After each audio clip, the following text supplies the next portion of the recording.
Kehidupan dimanapun dan dalam bentuk apapun itu membutuhkan energi untuk terus berkelanjutan dan eksis. Anda bisa dikategorikan hidup jika terjadi proses otomatis produksi dan pemeliharaan pada sel, bertenaga energi kimia yang berasal dari makanan. Energi membuat kita mampu bergerak, berjalan dan melakukan berbagai aktivitas. Aktivitas manusia dalam perdagangan, produksi, konsumsi dan pembangunan infrastruktur yang membuat ekonomi bertumbuh. Jadi tanpa energi yang membuat suatu objek berpindah dan berubah, tidak akan muncul kehidupan, kemajuan dan pertumbuhan ekonomi.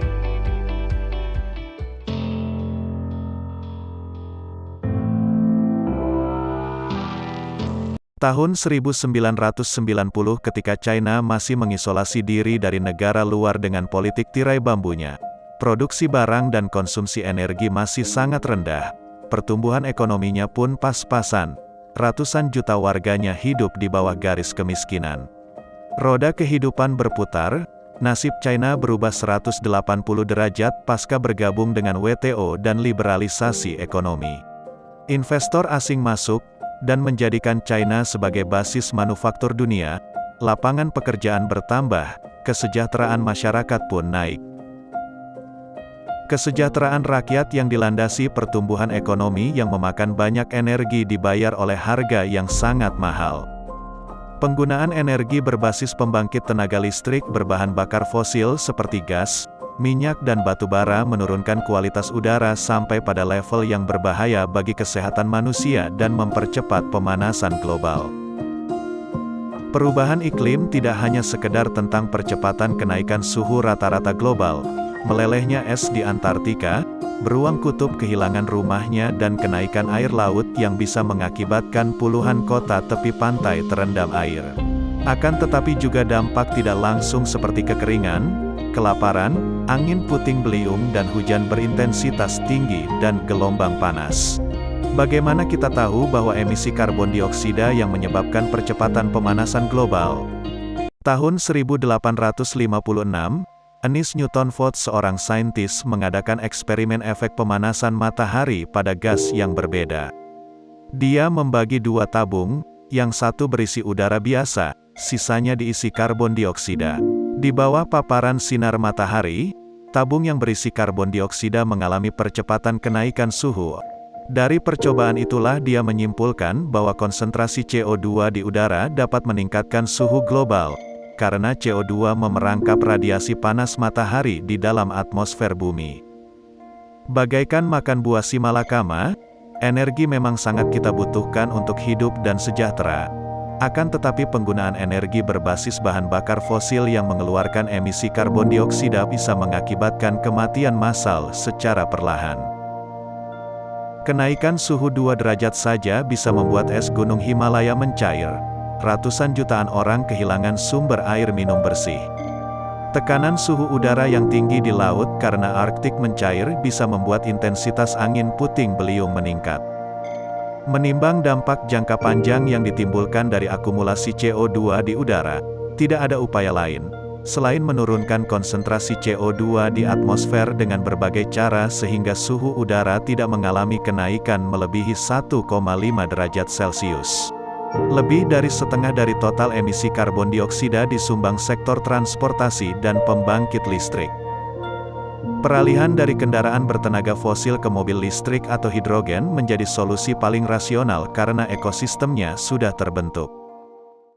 Masalah dan PR terbesar kita semua adalah pembangkit listrik yang masih sangat tergantung pada bahan bakar fosil, ketergantungan tinggi pada PLTU batu bara karena biaya pembangunannya murah dan mudah. Padahal PLTU batu bara penghasil CO2 terbesar di antara pembangkit listrik lainnya. PLTA, pembangkit listrik tenaga panas bumi dan nuklir adalah pilihan sumber energi listrik yang emisi CO2-nya paling sedikit. Debit air bisa berkurang karena kemarau, angin tidak setiap waktu berhembus kencang, tidak semua negara memiliki gunung berapi aktif dan musim panas sepanjang waktu. Oleh karena keterbatasan kondisi cuaca itulah pembangkit listrik tenaga air, angin dan surya tidak bisa menghasilkan output listrik yang stabil. Dari semua opsi pembangkit listrik energi terbarukan, Hanya PLTN yang mampu menyediakan kebutuhan energi yang sangat besar, nyaris tak terbatas, untuk kelangsungan pertumbuhan ekonomi yang berdampak pada kesejahteraan rakyat. Prinsip kerja pembangkit listrik terkecuali tenaga surya, angin dan air adalah uap panas dari air yang didihkan menggunakan batu bara, gas, minyak bumi, panas bumi atau uranium yang menggerakkan turbin. Untuk kemudian energi kinetik atau energi gerak tersebut diubah menjadi energi listrik pada generator.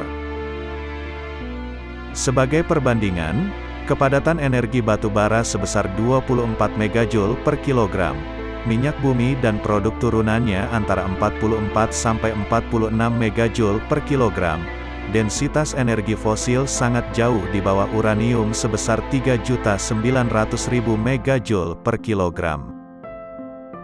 Bayangkan, 1 liter bahan bakar bensin memberi energi pada mobil untuk menempuh jarak 20 km, sedangkan 1 kg uranium menghasilkan energi yang memungkinkan perjalanan pulang pergi antara bumi dan bulan. Permasalahan PLTN adalah trauma publik akan ingatan bencana Chernobyl yang disebabkan kelalaian manusia, dan ledakan reaktor nuklir di Fukushima akibat bencana alam tsunami. Padahal masalah reaktor nuklir generasi tua tersebut sudah teratasi pada reaktor generasi terbaru dengan otomatisasi penghentian aktivitas reaktor jika terjadi bencana, dengan kata lain menghilangkan faktor kelalaian manusia. Pada kasus Fukushima, reaktor nuklir otomatis berhenti sesaat setelah gempa, tetapi karena reaktor generasi tua membutuhkan banyak air untuk mendinginkan inti yang masih panas dan pompa air rusak diterjang tsunami, ledakan pun tak terhindarkan.